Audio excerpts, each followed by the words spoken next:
தானியேல் ராத்திரி முழுவதும் அந்த சிங்கத்தினுடைய குகையில கடந்தான். அந்த ராத்திரி தானியேல் தனியா இருக்கல. இந்த உலகத்தின் அதிகாரம் கையை விட்டுருச்சு. ஏன்னா தரியும் தானியேலும் ரொம்ப ஃப்ரெண்டு. தரியும் தரியுக்கு ரொம்ப க்ளோஸ்.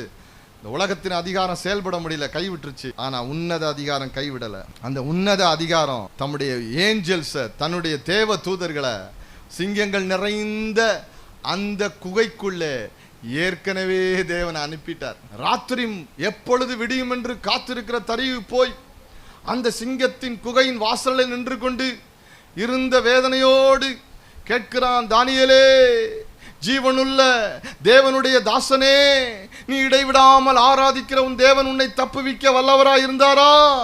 சத்தம் என்று வருமோ என்கிற எதிர்பார்ப்போடு கேட்கிறான். அவனுக்கு தெரியும், இடைவிடாமல் ஆராதிக்கிற ஒருவன் தனக்கு அருகில் இருக்கிறான். அவன் உன்னத தேவனை நோக்கி பார்க்கிறவன் என்று அவனுக்கு தெரியும். அப்பொழுது சிங்கத்தின் சத்தம் கேட்கல, சிங்கங்களை எல்லாம் மேற்கொண்ட ஒருவனுடைய சத்தம் கேட்டது. ஆமாம் ராஜாவே, என் தேவன் சிங்கங்களின் வாய்களை தம்முடைய தூதர்களை விட்டு கட்டி சிங்கங்களின் வாய்களுக்கு என்னை தப்புவித்தார். சகோதரனே, சகோதரியே, தானியேல் உலகத்தின் ராஜ்யத்தையும் மாறாத பிரமாணத்தையும் அதனுடைய அதிகாரத்தின் கையெழுத்தையும் தேவனுடைய அன்பை உன்னத ராஜ்யத்தின் வல்லமை உடைய கர்த்தரை கொண்டு அசைத்தான்.